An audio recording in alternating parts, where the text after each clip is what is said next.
The mountain of material I have to read every day. My tight schedule.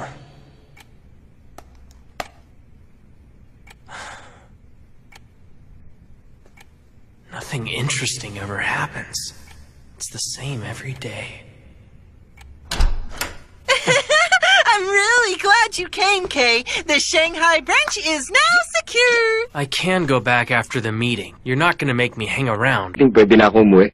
Oo, kaso nga lang, meron tayong dinner bukas kasama yung kliyente ng Shanghai Factory. Kayo na lang pumunta sa dinner. Pero Kay, ang sabi kasi nila, gusto ka raw nilang makitang nakasuot ng Chinese clothes. Kailan pa ba tayo naging textile company? Huwag ka mag-alala, Kay. Magsusuot din ako.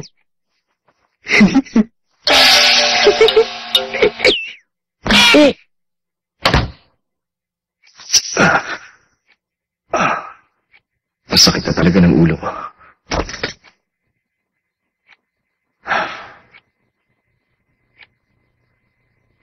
Kung meron man, isang dahilan lang ang nasa likod ng sakit na to.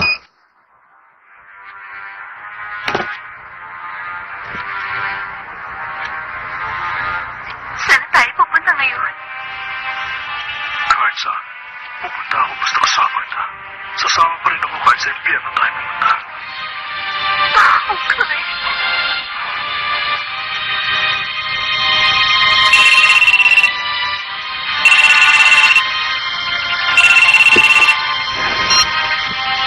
Hello? Kay? Ikaw pala, Yahiro. Napatawag ka? Nakakaawa ka talaga. Pinipilit ka magtrabaho kahit na estudyante ka pa lang. Maraming salamat sa pakikisimpatsya mo. Sabihin mo, may kailangan ka ba? Sigurado bang ayos lang sa'yo na aksahin ang oras mo sa pagtatrabaho dyan? Sige ka rin. Mukhang hindi siya buwan. Ha?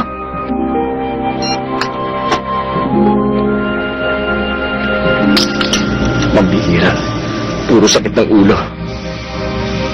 Nagsasawa na talaga ako sa ganung klase ng relasyon. High fever, passion. Hikari, pasensya na kung pati ikaw nadamay, ha? Ayos lang. Maganda rin naman ang nangyari kasi sinabi mo sa mama mo ang totoo. Oo nga, tama ka.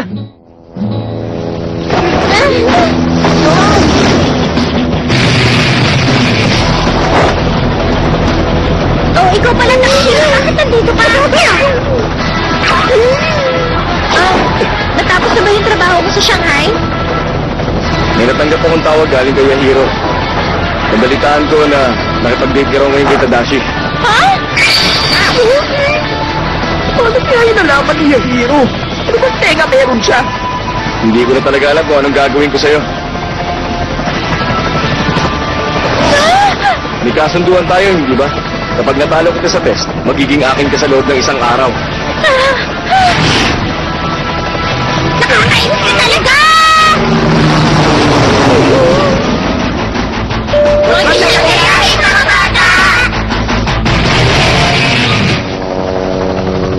Bakit parang tahimik ka yata? Teka, sandali lang. Meron bang masama nangyari? Sabihin mo, kailangan mo ba ng advice ko? Hoy, Hikari. Bakit ka ba dyan nakaupo? Ang layo-layo mo naman sa akin. Kasi nga, tingnan mo naman yung itsura mo ngayon. Parang galit na galit ka. Paano ko nga ba sasabihin? Oo, tama. Ganun na nga. Pero hindi naman ako nagagalit eh. Talaga? Ganun pa?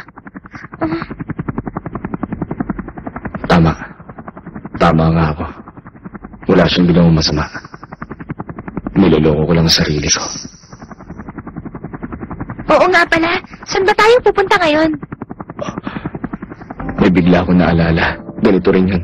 Katulad nito yung isang eksena ron sa movie kagabi. Naalala ko na panood ko na yun ng bata pa ako.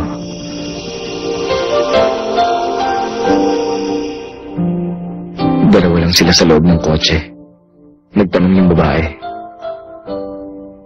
Saan na tayo pupunta ngayon? Sumagot yung lalaki sa kanya. Basta kasama kita, kahit saang lugar, pupunta ako. Sasama pa rin ako. Kahit nasa impyerno pa tayo pumunta. Ha? Ano sabi mo sa impyerno? Huwag na, ayoko pumunta roon. Bakit ba para kakaiba ang kinikilos mo ngayon? Uy, teka, Takashima. Ang init-init mo, ah. Ano ba? Kaya mo pa ba, Takashima? Hoy, Takashima! Oo nga. Matagal na nung una ko napanood ang eksenang niya. Naisip ko pa nga nun. Nakahangalan para sundan ang isang tao sa impyerno. Wala namang dahilan para gawin yun.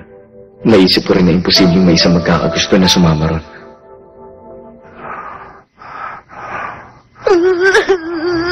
Kuya! Paayos lang kaya ang kuya ko, Hikari? Sabi ng doktor, magiging maayos din siya pag nakapagpahinga siya ng ilang araw. Siguro nagkasakit siya dahil sa sobrang stress at pagod. Paano naman kasi? Araw-araw pumapasok siya sa school, pagkatapos tumutulong pa siya sa kumpanya.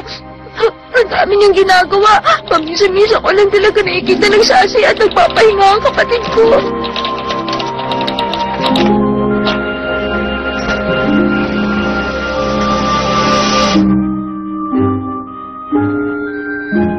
Ngayon lang, ito ang unang pagkakataon na nangyari ito sa kanya. Ganun ba? Kung ganun, yun pala ang dahilan kaya gusto ko makasama ni Takashima buong araw. Siguro gusto niyo lang maglibang. Dapat sana niyaya na lang ako ng maayos. Teka, maalala ko nga pala, nasa na bang mama niyo? Wala siya rito, nagtatrabaho siya sa ibang bansa. Ganun pala, wala ang mama niyo rito. Kailangan merong mag-alaga kay Takashima. Ah, hindi ba, Sui? Lugaw ang kailangan kapag meron sakit? Oh, ano balak mo? Kahinikan.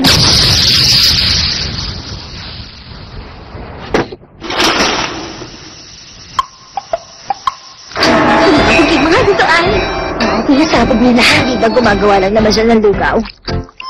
Parang wala pa rin nangyayari doon sa hinahalo niya.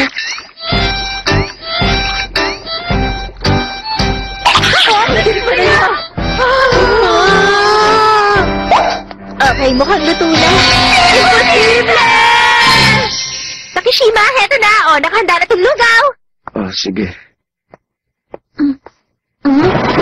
Ay. Bakit hindi itsura niya na luto yan? Kung may papakaisapan ito, masurong yan! Kahit ganito ang itsura nito, hindi naman ganun kasama ang lasa. Gusto mo lagyan ng pickles, ma'am? Balak ko kung lasunin ang kapatid ko! Akin na yan. Kakainin ko yan. Dahil niluto ni Hikari ang lugaw na yan para sa akin. Nakakainis ang Hikari na yun! Teka, anong problema? Ang gusto mo ba subuan pa kita? Hindi mo ba kaya kumain mag-isa? Oo. Talaga, ganun ba? Sige, susubuan na lang kita.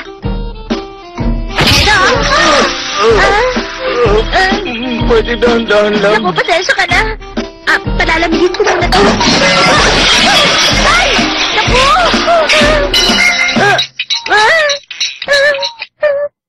Pambihira naman, oh. Pasensya ka na, Hikari. Oh? Napagod ka sa pagluluto ng lugaw tapos natapon lang.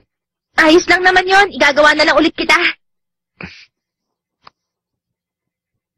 Hindi bumababa ang lagnat mo. Alam ko na.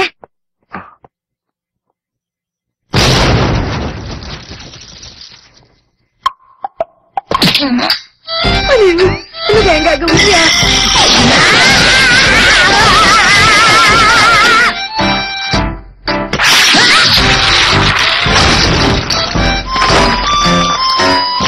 Excuse me, meron naman nakalagay na yelo dun sa freezer. Mas maganda raw yung mga yelong binibenta sa baseball stadium. Natutunan ko yun nung high school. Hindi ako pwedeng magkamali. Napakalamig ng yelong ito. Mapapababa na natin agad ang lagnat mo, Takashima. Oras na para gumaling ka.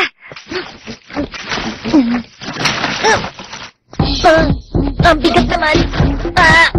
Paglalagyan ka nito, makakapagpahinga ka na. Anak ko, pasensya na! Anak ko, panagot! Takashima, ayos ka lang ba? Meron akong nakalagay na damit sa loob ng closet. na yun. Anong problema? Hindi mo ba kaya magbihis mag-isa? Talaga? Ganun ba? O sige, ako na lang. Bilisan natin, ha? Kuya!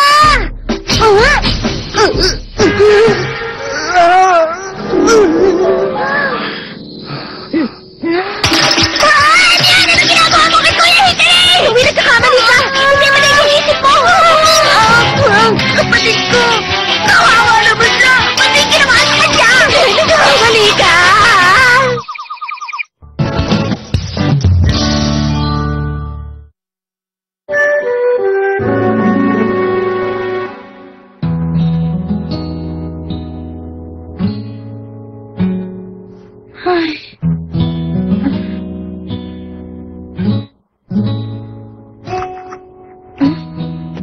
Hikari, pasensya ka na sa nangyari. Pero ayos na, piniliwanag ko na kay Sui ang lahat. Okay, sige. Pero sandali lang, ayos lang ba na tumayo ka, Takashima?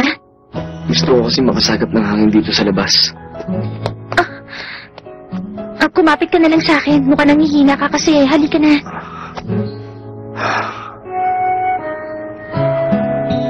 Palagi siyang patas. Sa lahat ng mga ginawa naming contest, pinapabutihan na walang pinipili. Gusto niyang nakakatulong sa iba, gaya ng ginawa niya kay Tadashi. Ang ganda talaga, hindi ba?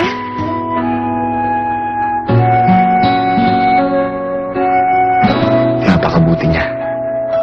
Hindi lang sa akin, kundi sa lahat. Alam ko mabuti siya, pero sa kabila nun, may oras na minamalit ko yun. Takashima? Ano ba problema? Bakit nahihilo ka ba? Sandali lang, ayos ka lang ba? Ang init-init ng katawan mo eh. Hikari.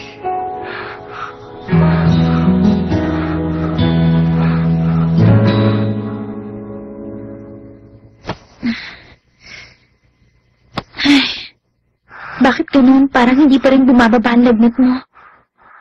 Teka, hindi ka ba makakatulog mo maayos kapag wala ako rito? Hindi pwede! Hindi ka aalis. Meron na tayong kasunduan, hindi ba? Sa akin ka sa loob ng isang araw kapag natalo kita sa test natin. Ayos ka lang? Buti pa matulog ka para makapagpahinga ka. Ayoko. Sige, hindi ka niyang gagaling agad. Kasi, kapag natulog ako, pagising ko sa gabi, wala ka na dahil umuwi ka na sa inyo. Kaya, hindi ako matutulog. Sira ka ba? Sabi ko sa'yo, matulog ka na! Nakalimutan mo na ba yung palagi mo sinasabi sa akin, Takashima? Huwag mong pahirapan ang sarili mo. Hinay-hinay lang. Gumawa ka lang ng tama. Ngayon, binabalik ko lahat ng mga salitang yun sa'yo. Matulog ka lang. Magpahinga ka at huwag kang gigising hanggang 12 oras. Makinig ka kapag natulog ka na. Nakatulog na rin siya. Mabuti naman.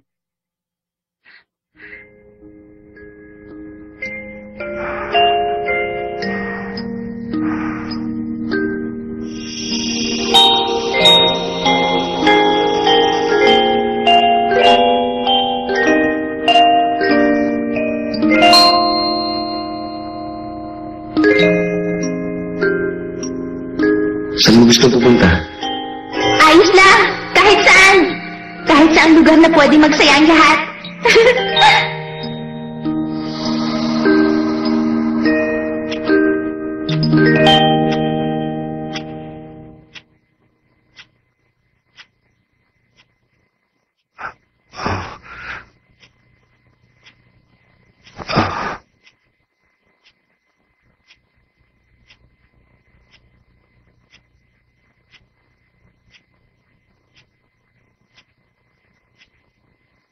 Bakit ganun? Bakit hindi tama ang mga bagay para sa akin pagdating kay Hikari?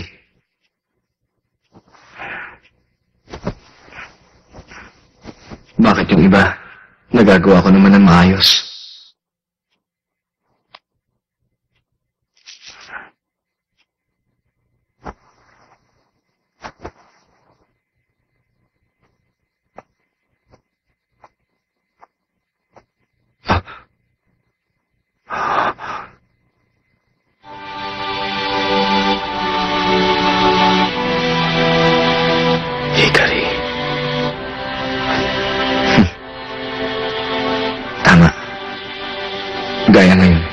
Binigo. Lagi niya ako sinusurpresa. Lagi siyang nandyan sa kabila ng nakakainis na buhay ko.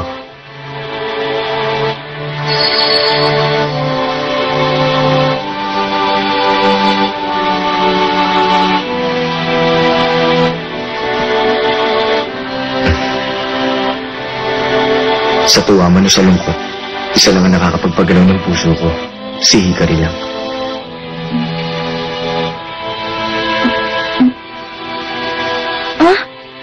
Oh, gising ka na pala, Takeshima. Ano bang kailangan mo? Tubig? Magto-toilet ka ba? Huwag mo nga akong tatanungin ng ganung bagay na parang hindi man lang nahihiya. Aba, mukhang bumalik ka na sa normal ah. Kung ganun hindi ka pa umuwi. Oo, pumayag naman si Mama na dito muna ako. At saka sa totoo lang, masaya kasi kapag wala ka sa dating sarili mo eh. Ganun ba? Pasensya ka na. Nagbibiro lang naman ako. Alam mo ba, sa totoo lang, Takeshima, nag-alala talaga ako nung kasalukuyan kang may sakit. Kaya naman meron ako naisip, kung gusto mo. Kasi nga masyado ka na-stress sa ginagawa mo, di ba? Pero ayos lang naman kung ayaw mo eh.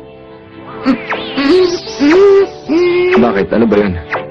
Sa susunod na linggo, gusto mo bang lumabas tayong dalawa? Ha? Sasamahan kita para makapag-relax ka naman. O kaya hindi na lang. Saan? Ha? Saan tayo pupunta?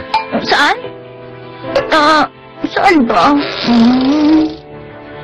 Alam ko. Sigurado kung gano'n ang isasagot niya. Ayos lang kahit saan. Kahit saan lugar na pwedeng magsaya ang lahat. Ayos lang kahit saan. Alam ko kahit saan masaya. Basta kasama ka, Takeshima.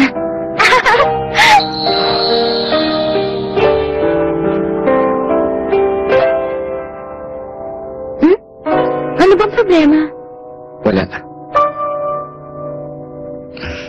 At saka, gusto kong bayaran yung pagkakamali ko.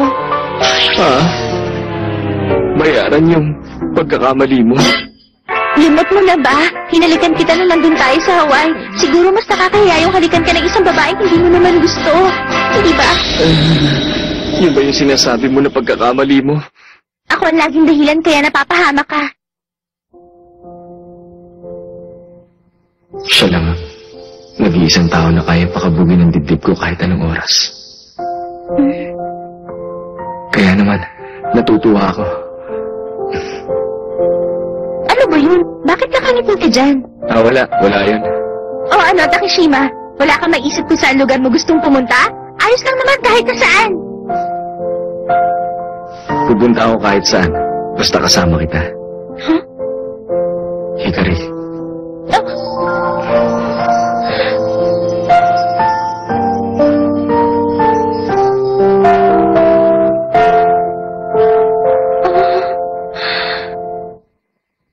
Okay na.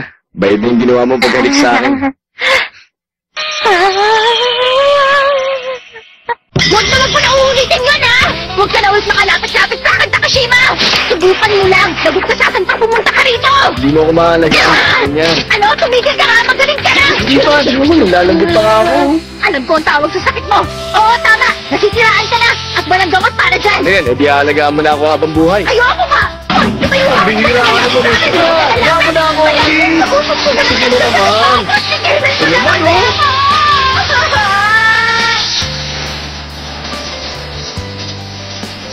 Hikari, saan kaya tayo pwedeng pumunta sa linggo? Para sa akin, basta kasama kay Hikari, kahit saan pupunta ako.